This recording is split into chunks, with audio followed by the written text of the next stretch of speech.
Is it possible that on so little acquaintance you should like her, that but seeing you should love her, and loving woo, and wooing she should grant, and will you preserve to enjoy her? Neither call the giddiness of it in question, the poverty of her, the small acquaintance, my sudden wooing, nor her sudden consenting, but say with me, I love Aliena. Say with her that she loves me. Consent with both that we may enjoy each other. It shall be to your good, for my father's house and all the revenue that was old Sir Roland's will I estate upon you, and here live and die a shepherd. You have my consent. Let your wedding be tomorrow. Thither will I invite the Duke and all his contented followers. Go you and prepare Aliena, for look you, here comes my Rosalind. God save you, brother, and you, fair sister. Oh, my dear Orlando, how it grieves me to see thee wear thy heart in a scarf. It is my arm. I thought thy heart had been wounded with the claws of a lion. Wounded it is, but with the eyes of a lady. Did your brother tell you how I counterfeited to sound when he showed me your handkerchief? Aye, and greater wonders than that. Oh, I know where you are. Nay, 'tis true. There was never anything so sudden but the fight of two rams and Caesar's thrasonical brag of I came, saw, and overcame. For your brother and my sister no sooner met, but they looked. No sooner looked, but they loved. No sooner loved, but they sighed. No sooner sighed, but they asked one another the reason. No sooner knew the reason, but they sought the remedy.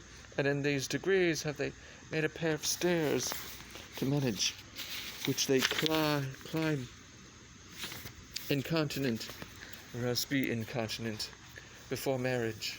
They are in the very wrath of love, and they will together. Clubs cannot part them. They shall be married tomorrow, and I will bid the Duke to the nuptial. But, oh, how bitter a thing it is to look into happiness through another man's eyes.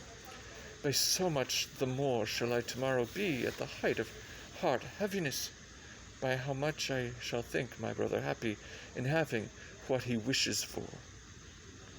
Why then, tomorrow I cannot serve your turn for Rosalind. I can live no longer by thinking. I will weary you, then no longer, with idle talking. Know of me then, for now I speak to some purpose, that I know you are a gentleman of good conceit. I speak not this, that you should bear a good opinion of my knowledge, insomuch I say I know you are. Neither do I labor for a greater esteem than may in some little measure draw belief from you to do yourself good, and not to grace me. Believe then, if you please, that I can do strange things. I have, since I was 3 years old, conversed with a magician most profound in his art, and yet not damnable. If you do love Rosalind, so near the heart as your gesture cries it out, when your brother marries Aliena, shall you marry her. I know into that straits of fortune she is driven, and it is not impossible to me, if it appear not inconvenient to you, to set her before your eyes tomorrow, human as she is, and without any danger. Speakest thou in sober meanings? By my life I do, which I tender dearly, though I say I am a magician. Therefore put you in your best array, bid your friends, for if you will be married tomorrow, you shall, and to Rosalind, if you will. Look, here comes a lover of mine, and a lover of hers. Youth, you have done me much ungentleness, to show the letter that I writ to you. I care not if I have. It is my study to seem despiteful and ungentle to you. You are there followed by a faithful shepherd. Look upon him, love him, he worships you. Good shepherd, tell this youth what 'tis to love. It is to be all made of sighs and tears, and so am I for Phoebe, am I for Ganymede, and I for Rosalind, and I for no woman. It is to be all made of faith and service, and so am I for Phoebe, and I for Ganymede, and I for Rosalind, and I for no woman. It is to be all made of fantasy, all made of passion, and all made of wishes, all adoration, duty, and observance, all humbleness, all patience, and impatience, all purity, all trial, all observance, and so am I for Phoebe, and so am I for Ganymede, and so am I for Rosalind, and so am I for no woman. If this be so, why blame you me to love you?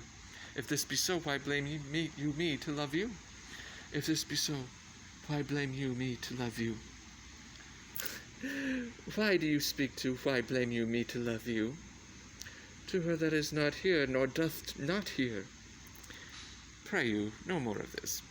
'Tis like the howling of Irish wolves against the moon. I will have you if I can. I would love you if I could. Tomorrow meet me all together. I will marry you if ever I marry a woman, and I'll be married tomorrow. I will satisfy you if ever I satisfied man. You shall be married tomorrow. I will content you if what pleases you contents you, and you shall be married tomorrow. As you love Rosalind, meet. As you love Phoebe, meet. And as I love no woman I'll meet, so fare you well. I have left you commands. I'll not fail if I live, nor I, nor I.